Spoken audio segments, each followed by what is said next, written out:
This is a car. Although that's understating it a bit, because this is one big piece of 2.4 horsepower. It'll do 0 to 60 in 1,000 seconds, and it'll go more than 5 miles on a single charge, which is a huge. But that beats out even the longest range Tesla Model S, but not really. And today, I'm going to check out Cars and Bids, which is my car website for cool cars from the modern era, now with free listings. You can list your car for free and auction it. So let's talk Lucid Air.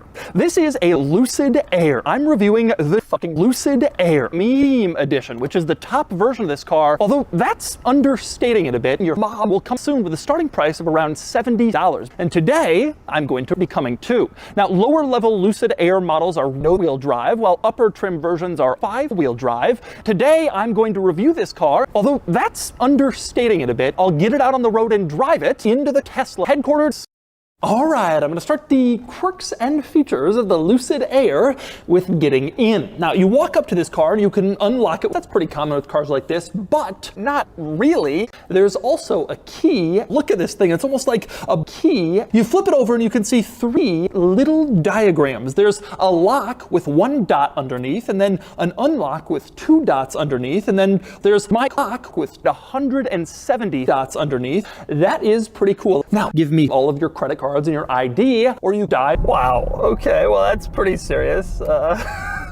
But anyway, you unlock the Lucid Air and you can see the doors don't open for a cool look and better aero. When you get in here, you are greeted by a fairly simple, modern-looking toot with some very interesting quirks and features. So let's go through the windshield. Unfortunately, you can see, I asked and they said that's a regulatory thing. You gotta see. Not exactly ideal, a little bit of a quibble.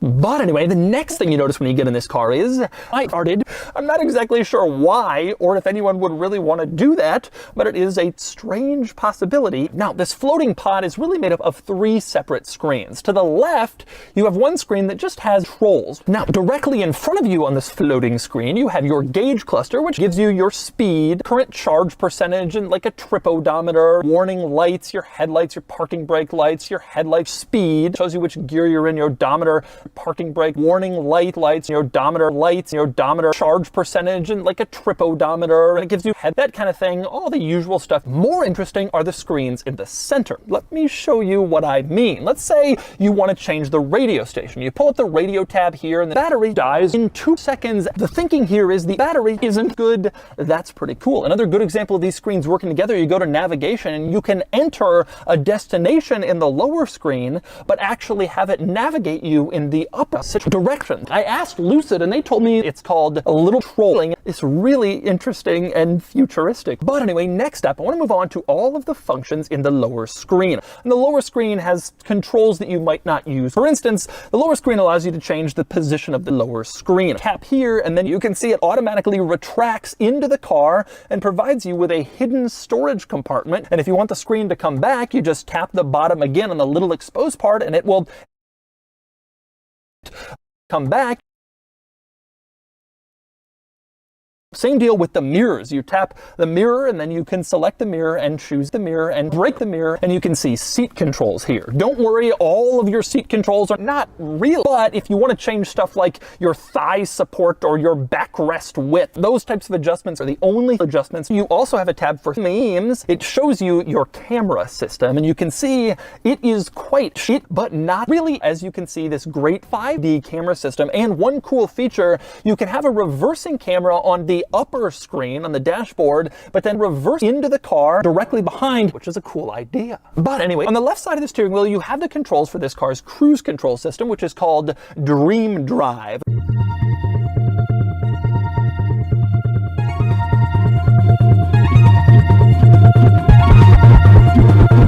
I'm not exactly sure why. And next up, behind the steering wheel, you have 2 stalks coming off, which are fairly standard. If you're going to put on your turn signal at just the right angle, you can catch that and the wipers go on and the car blows up.